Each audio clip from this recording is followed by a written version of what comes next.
So guys, today back with another video on the channel. Today we're here for the Newcastle United versus Chelsea player ratings. A disappointing day at St James's Park, but we'll go through each player, give their ratings out of 10. If you haven't watched the vlog already, there'll be an I button at the top, link in the description or on the end screen. So make sure to watch the vlog. The atmosphere was great, and obviously I've shows all the goal from the game. But anyways boys, let's get into it now and let's look at let's just go through the player ratings then. Obviously we got our backwards and forward, starting off in goal, Carl Darlow, and you know what boys, I'm going to be absolutely brutally honest, right? He was fucking awful. He was absolutely fucking awful. Give away the pen. Kicking was absolutely diabolical, and you can't do nothing for Reece James's goals, but a really poor performance. And seeing Martin Dubravka sitting on the bench fit is it looks good, because we need him back. We need Martin back in goal. I thought Darlow was really poor today. He was really poor. Done okay against Palace, but for some reason just today, give him the pen. And just overall, he had a really frustrating day. He really did. So I'm going to be really honest, boys. Carl Darlow, 2 out of 10. Right wing back now, Javier Manquillo. One thing that I remember what he done in the game, he literally went from right wing back all the way to left wing by pressing the team down. Just him on his own. Just him. Ran past Wilson, ran past Maxi, ran past pretty much everyone to try and win the ball back. So that's one thing that sticks in mind for me. But overall, not great, to be honest. Attacking wise, didn't do much. Was backing off a lot. Hudson-Odoi had so much space in with Chilwell on that left hand side for Chelsea. So had so much space to work with, because Manquillo was just backing off and waiting for them across the ball in the box. If he timed his defending right and then timed it to get a tackle in, it could have worked out. But nah, it was one of them days, and I don't think Manquillo was too great, to be honest, apart from that one run. But yet again, anyone could have done that. So having Manquillo, 3 out of 10. Right centre back now was Emil Kraft. Really poor, really was. Couldn't handle Chelsea, and yes, I know it's Chelsea. Yes, they are European champions, and yes, the Premier League champions. That's why I'm not grilling into the players, because they are quality players. If it was their B team or not, it doesn't really matter. When you get managed under Thomas Tuchel, it's you know what they're gonna do to you. Shouldn't be playing whatsoever. Fabio Shaw Fernandez should be in for me, but I just didn't get it. I just didn't get it why he's starting, and overall just wasn't great on the day, to be honest. Didn't know why he's playing a right back and centre back, but hey ho, I'm not the gaffer, so couldn't give a fuck. Emil Kraft, I'll give him a 3 out of 10. Centre back Jamal Lascelles, and one thing that I've noticed, right, every game he's played this season he gets a yellow card by doing a silly challenge, by just dragging his shirt back. That needs to stop, because there'll be a time in the game where you need to wipe a cunt out to get a, mate, it could be like our first win up and come up against Brighton, use that as an example, right? They're through on goal, right? You've got to like take him out or like drag his shirt back in that position, not in the 60th minute. And obviously it's silly, because he's getting yellow cards for stuff that's happening in the middle of the pitch. Like, they were never going to score from it unless they had to literally build the whole attack, which we don't know what was going to happen. That needs to stop for Lascelles, but overall not bad, to be honest. Didn't really stand out in any sort of way, but he was okay. Jamal Lascelles, I'll give him a 4. Left centre back now, Kieran Clark, and you think like Kieran Clark's been in the game for so long. You think like, he was playing for Aston Villa like in 2010, and now he's still playing in the Premier, and we're coming up to 2022.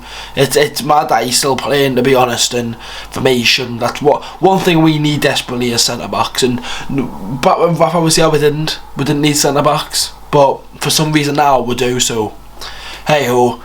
Really new centre back in there for Kieran Clark, and I didn't think he was too great. He was getting up the field a little bit, but overall not great. Constantly passing it back, not a great performance. A 3. Matt Ritchie, I'm done. What does Jamal Lewis have to do to start? It's not even like he's coming on. He's not getting any sort of game time, and it's like, fair enough if Ritchie's performing and everything, right? He was fucking shit yet again. Absolutely shite. And look, every goal pretty much we've conceded this season has came from the right hand side of the pitch, right? Not saying that Ritchie's all for the 2 goals. I haven't watched any of it back. It might be, it might be not, right? But I just don't get it. Every goal It's either, but when we've conceded crosses this season, Palace, right, that sticks in mind, right, West Ham to make it 2-2, you've got Southampton to make it 1-1, you've got both goals today, and they're just ones off the top of my mind, right. I think it's time for Matt Ritchie to piss off out with this team. It really is. He might have the mentality, he might have he might show a bit and show the passion for the football club, but when you don't have the quality and you're playing out of position, and you've got a young lad there who's getting links to move to the Premier League champions, it's like, how? At the time, obviously, Jamal was getting link moves to Liverpool. It's mad, it really is. Matt Ritchie, a free. Midfield now, we'll start off with Isaac Hayden. I thought he was our best player today. He was our best player, and yet again he wasn't particularly well. Flying about another pitch. Him and Lascelles were the only players that come around and clap the fans. He's a gentleman, and there was times in the games where he was getting stuck in. And when I mean stuck in, it's not just a little push there trying to win the ball back. He was getting fucking in there, right? Getting fucking in there, and that's what I love to see. That's what the fans were building off. Isaac Hayden flying about. That's what you love to see, in my opinion. Yeah, that's what you should be doing, because that's what you're getting paid to do. If you're a CDM, centre mid, cam, striker, goalkeeper, fucking show the passion like that, and the fans will give you everything. That's all I can say. Isaac Hayden, 5 out of 10. Next to him, Sean Longstaff. I didn't think Sean really had a bad game, and also it is his birthday on the match. Obviously I posted on Insta, happy birthday Sean.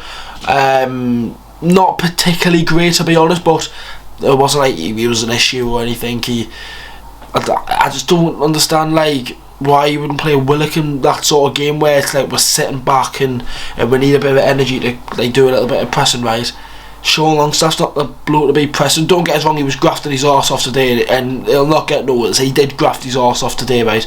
But someone like Willock, who's got a little bit more energy, a little bit more flair about him, could possibly win that and possibly do something. It's just a little bit of man management that was lacked there, in my opinion. But Sean Longstaff wasn't an issue. He grafted hard, and hopefully he's having a good birthday. Probably he's having a fucking steak or something in North Shields. But Sean Longstaff, I'll give him a 4 out of 10. Go to the attack now. Ryan Fraser obviously started again. I didn't think he was too bad, to be honest.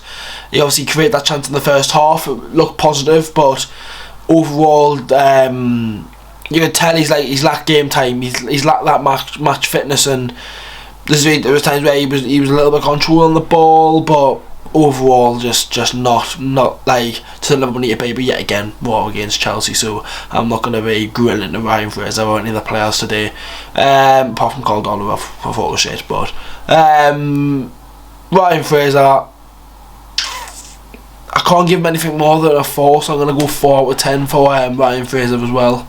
Alan St. Maximin now shows some brilliance, as he always does, but getting fouled a lot, and he was at like hope and any sort of hope to try and get a goal or try and get into the game or try and get back into the game. He was the only hope that we had, and didn't do a lot, but he still performed quite well and couldn't really do much with what he was dealing with.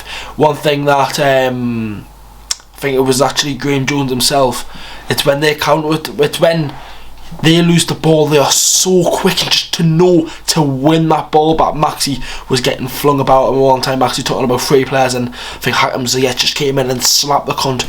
Nah, fuck you. But didn't think Maxi was too bad. I'm going to give him the same as Hayden, 5 out of 10. And finally, Callum Wilton. This is not Callum Wilton's fault. I'm going to just say what happened in the game. We are playing hoofball up to Callum Wilton when he's got Christensen on him. I think he's about 6 for 4-5. He's got Thiago Silva on him and Rudiger. But you're playing hoofball up to him. He's not that type of striker to hold the ball up. If there's anyone on there, go for it. Go for it. That's how we won games under Rafa against Man City and more games, right? That's why, because you've got a hold up striker to hold up the play and let everyone have a bit of space and to know where to go. That's what Rondon done. That isn't Callum Wilson. They're 2 completely different strikers, and using the same tactics and like that, it's like it's just you can't. Every single time the ball got hoofed up right, it went to Christensen. every time. And for me, Christensen was the man of the match. Obviously, Rich did got 2 goals, but like actual player performance, he was class all game. And Wilton couldn't really do much in the whole game. Didn't really get a chance and couldn't really do much. So I'm gonna have to give him a 3 out of 10. Obviously, the subs came on, but the game was pretty much gone. As soon as they scored that first goal, the sub came on, and it was in the coffin of the match. It was signed, sealed, and Chelsea took all 3 points back at Stamford Bridge. But that is the end of the player ratings, boys. Make sure to leave a like, subscribe to the channel. Obviously, our next game is against Brighton. Obviously, the videos will be coming up for that match, so make sure to stay tuned on the channel. I'm going to try and do a little bit of different videos, maybe it's like on Monday and Tuesday and stuff. I might do like a sit down talk about all the manager situation, because that needs to be sorted out as well. So we'll wait and see what we can do, boys. So make sure to subscribe to the channel, boys. I'll see you all for the next one. Have a good one.